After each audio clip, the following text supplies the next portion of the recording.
हिंदी मधुक का जो है तीसरा पाठ है तारों की दुनिया में।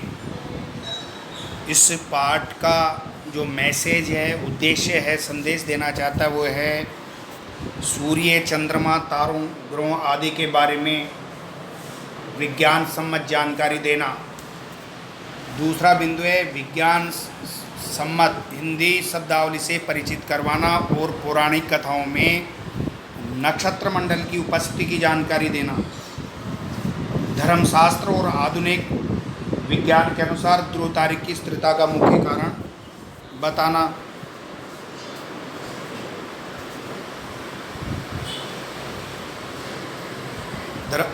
पौराणिक मान्यताओं, रूढ़ियों, अंधविश्वास और वैज्ञानिक दृष्टिकोण के बीच समानता व अंतर को समझना। तो देखिए छात्रों, आगे देखेंगे आप, रीडिंग लगाएंगे सस्वर वाचन। खुले आकाश में सूर्यास्त के बाद हमें तारे दिखाई देने लगते हैं। सूर्य के क्षितिज के नीचे जाने पर भी कुछ समय तक आकाश पर हल्का हल्का सा प्रकाश छाया रहता है। जब वह प्रकाश भी लुप्त होने लगता है तब क्रमशः तारे आकाश के पर्दे पर दिखलाई देने लगते हैं। वे कहाँ से आते हैं? तारे किसी एक जगह से नहीं आते और न ही वे एकाएक आकाश में प्रकट होते हैं।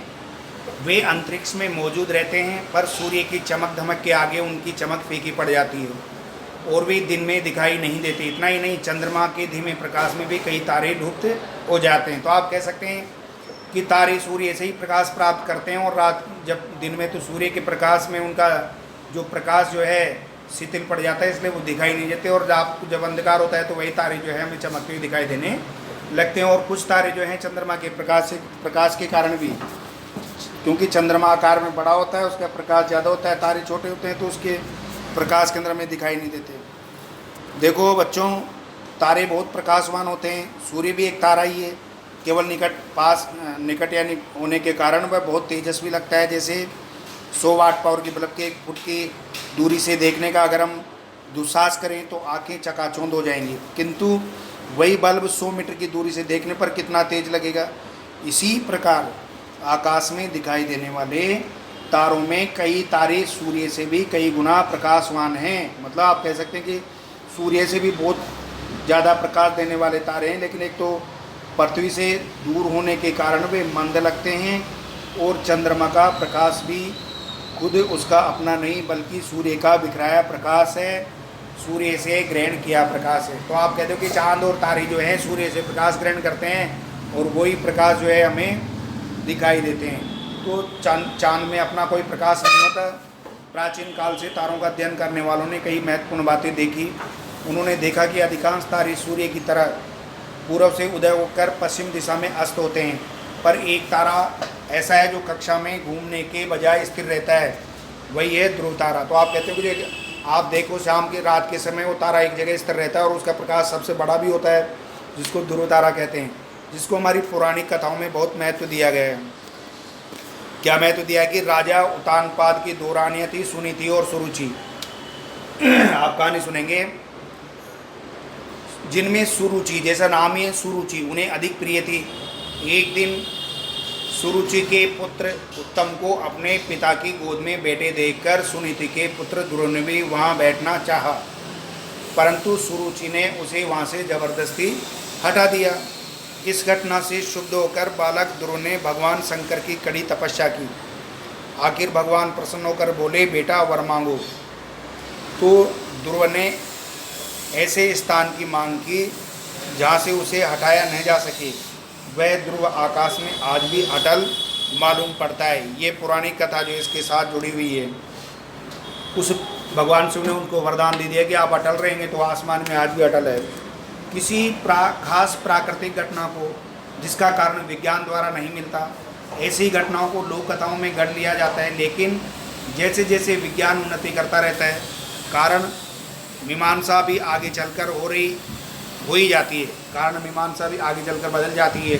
फिर लोक कथा केवल एक मनोरंजक कहानी के रूप में ही रह जाती है। मतलब कोई लोग कुछ कहे कौन सी कहानी जुड़ी है तो कोई लोग उसको मनोरंजन बताते हैं। विज्ञान कुछ और कहती है, पुरानी कथाएं कुछ और कहती हैं, लेकिन ये अपनी अपनी अलग बात है। 2000 साल पहले यूनानी निरीक्षकों की धारणा थी कि पृथ्वी के चारों ओर ब्रह्मांड एक गेंद के रूप में फैला हुआ है।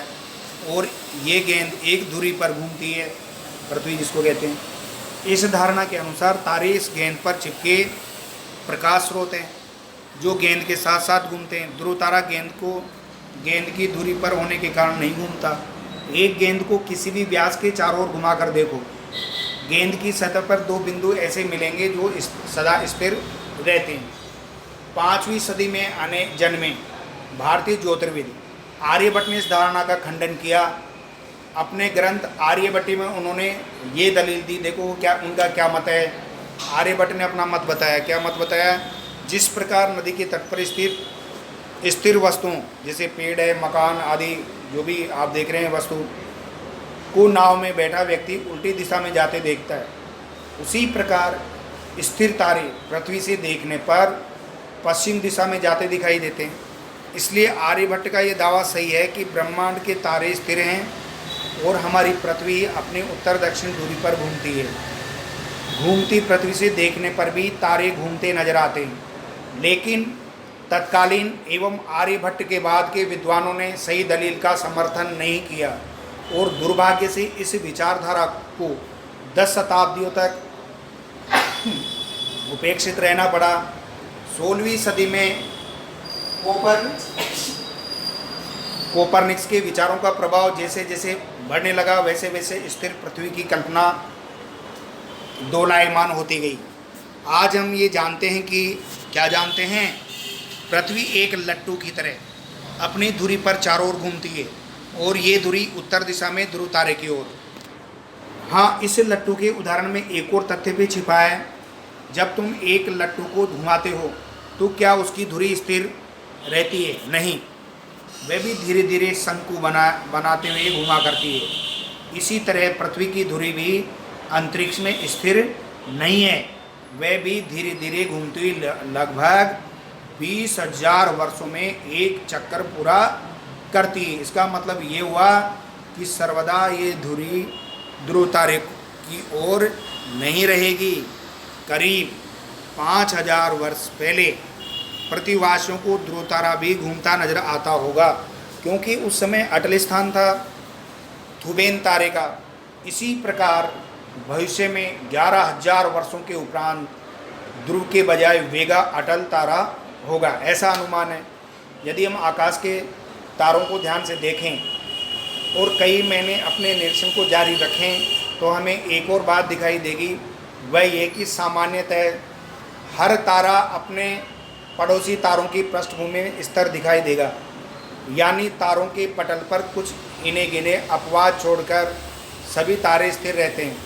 केवल पृथ्वी के घूमने के कारण ये तारा अटल पूर्व से पश्चिम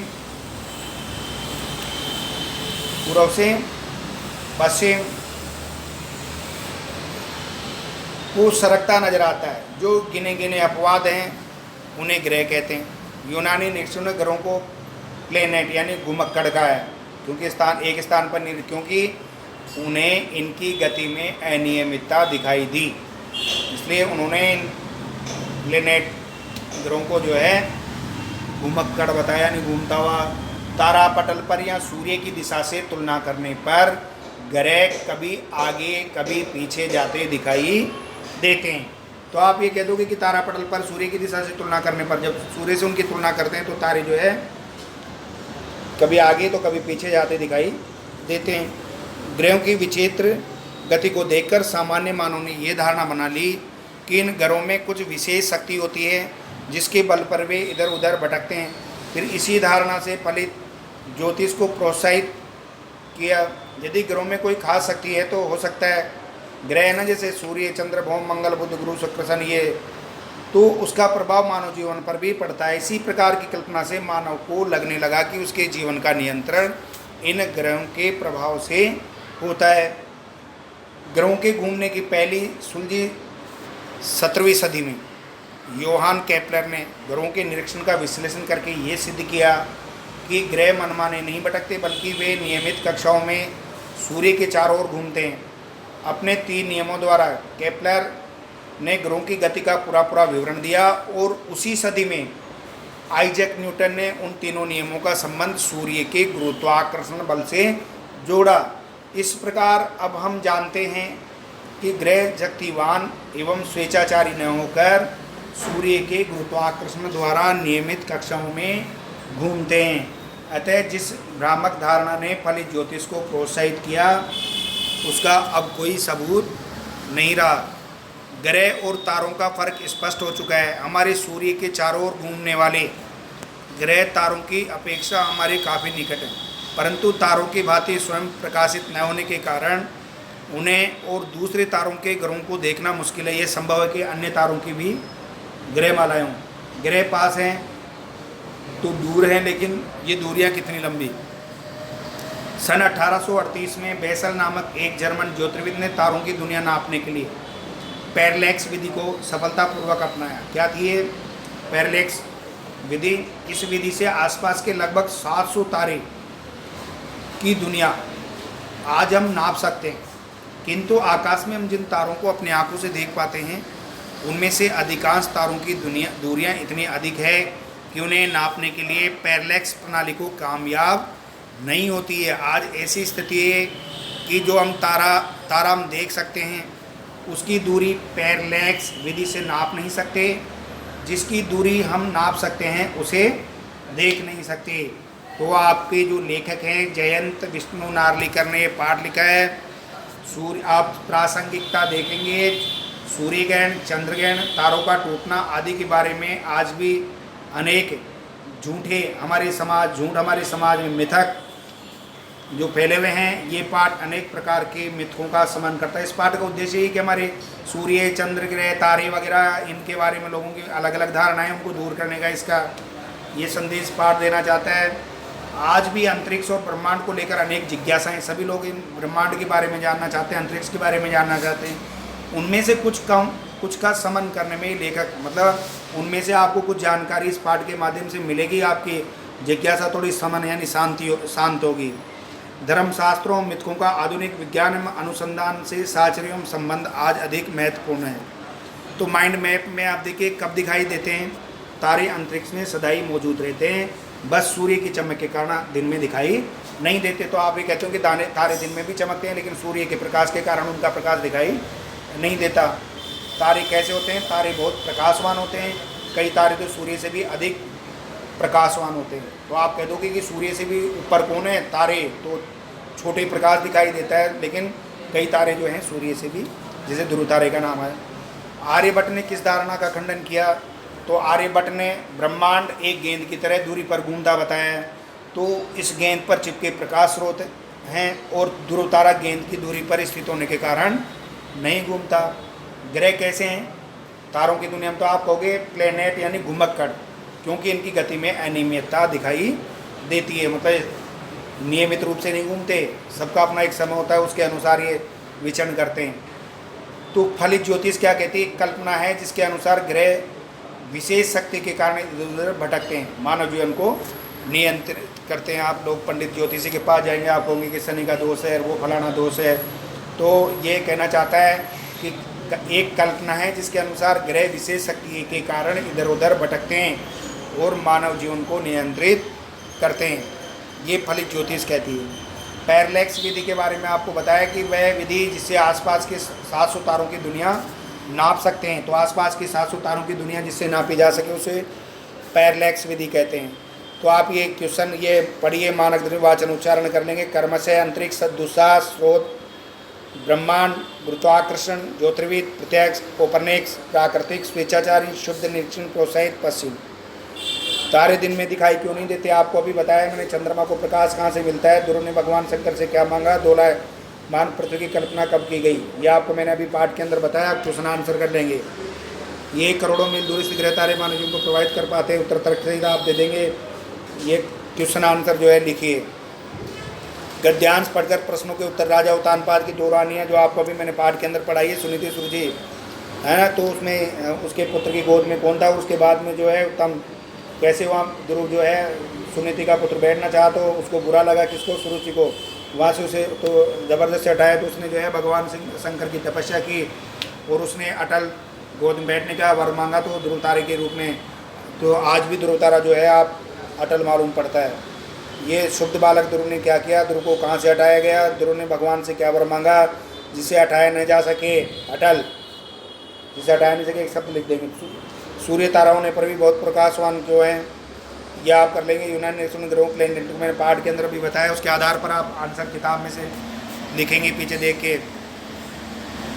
ये मैंने आपको बताया, विस्तार से उत्तर लिखो। 2000 साल पहले की पुस्तक में से लिखेंगे। 2000 साल पहले यूनाइटेड ब्रह्मांड के विषय में क्या धारणा थी, ध्रुव तारे की अटलता के पीछे कौन सी लोक कथा है, आपको वो लिख देंगे। सुनीति सूर्य।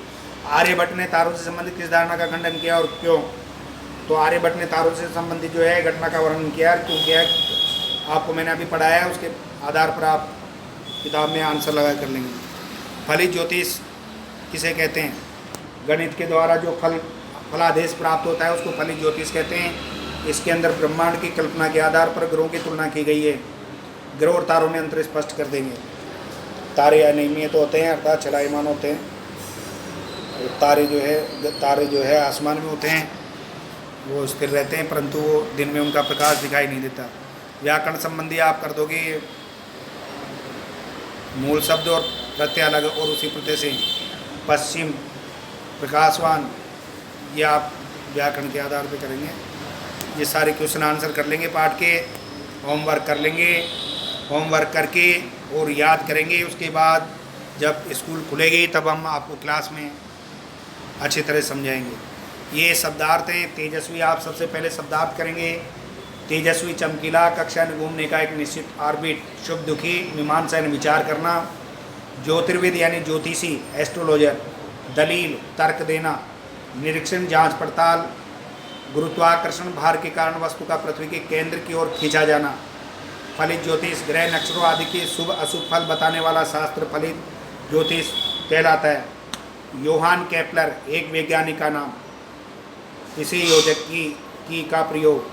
ये हो गया, आपके पाठ पूरा हो गया। इसके बाद में जो है निम्नलिखित गद्यांश पढ़कर पूछे गए प्रश्नों के उत्तर आप दे देंगे। समझ रहे हो आप, ये इनके अपठित गद्यांश को पढ़ने के बाद में लिखेंगे, पहले लिख करके फिर इसको क्वेश्चन आंसर लिखेंगे, फिर उसके आंसर लिखेंगे। ऐसे इस प्रकार आपका पार्ट 3 कंप्लीट हो गया। उसके बाद हम अगले भाग में जो है आपको पार्ट 4 पढ़ाएंगे, मन जीते जग जीत, मन जीते जग जीत पढ़ाएंगे। इसी के साथ आपका ये लेसन कंप्लीट हुआ। आप क्वेश्चन आंसर करेंगे और फिर स्कूल आएंगे तब चेक करा लेंगे।